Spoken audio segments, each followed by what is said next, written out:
Dhaka college, ideal college আর city college রাজধানীর ৩ ঐতিহ্যবাহী শিক্ষা প্রতিষ্ঠান।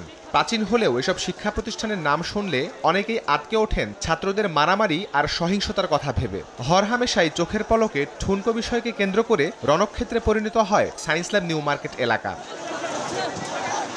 এবার সেই ইতিহাসের ইতি টানতে করা হয় বন্ধুত্বের এক ফুলেল আয়োজন। মারামারি আর গ্যাঞ্জামের গুঞ্জনের বদলে দেখা মিলেছে একে অপরের সঙ্গে সাংস্কৃতিক বিনিময় এবং মিলন মেলার। দুই কলেজের শিক্ষার্থীরা মুখোমুখি, কিন্তু প্রতিদ্বন্দ্বী হিসেবে নয়, বন্ধু হিসেবে।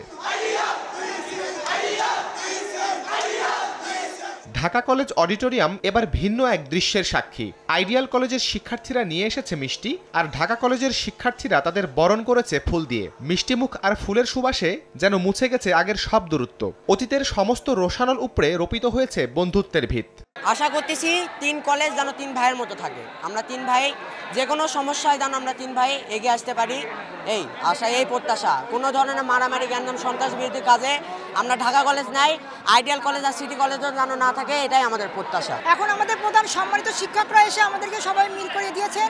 আশা রাখি এটা সারা জীবন আর কি মিল হয়ে থাকবে। যেহেতু আমরা এত করতে পারছি, এত বড় মিউচুয়াল একটা করতে পারছি সবাই মিলে, স্টুডেন্ট মিলা, সেহেতু এই গ্যাঞ্জাম আর কখনো হবে না। আমরা সবাই মিলে আমরা প্রতিক্রিয়া করি।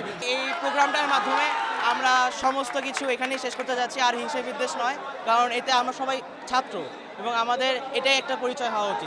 সহিংসতা থেকে শিক্ষার্থীদের দূরে রাখতেই এমন ভিন্নধর্মী উদ্যোগের কথা জানাচ্ছিলেন নিউ মার্কেট থানার অফিসার ইনচার্জ মাহফুজুল হক। যাদের নিয়ে সমস্যা তাদের সাথে একটু আমি কথা বলে দেখি, পরে কথা বলে জানতে পারলাম ওরা দুই পক্ষই আমাদের ভিতরে কোনো বিরোধ না, আমরা মিলতে রাজি। এই জন্য আমি আয়োজন করলাম, 2 কলেজের প্রিন্সিপাল মহোদয়কে আমি অনুরোধ করলাম যে স্যার, আপনারা তো মুরব্বীরা আমরা মিলছি, এবার একটু ওদেরকে মিলিয়ে নিই। তো স্যাররাও আমার প্রস্তাবে রাজি হলেন। তো এই জন্য আজকে সেই মিলন মেলা। আমি আশা করি এই সৌহার্দ্যপূর্ণ পরিবেশ বজায় থাকবে এবং সেই বজায় রাখার ক্ষেত্রে আমার পক্ষ থেকে যা কিছু করার আমি ইনশাল্লাহ করব। সহিংসতা চলাকালীন আইডিয়াল কলেজের বিরুদ্ধে করা মামলার দ্রুত নিষ্পত্তির আশ্বাস দেন ঢাকা কলেজ কর্তৃপক্ষ। পাশাপাশি পারস্পরিক সৌহার্দ্যপূর্ণ অবস্থান নিশ্চিতে দুই শিক্ষা প্রতিষ্ঠান সবসময় বন্ধু হয়ে থাকবে বলেও দেওয়া হয় আশ্বাস। শাহরিয়ার সৌমিক, সময় সংবাদ, ঢাকা।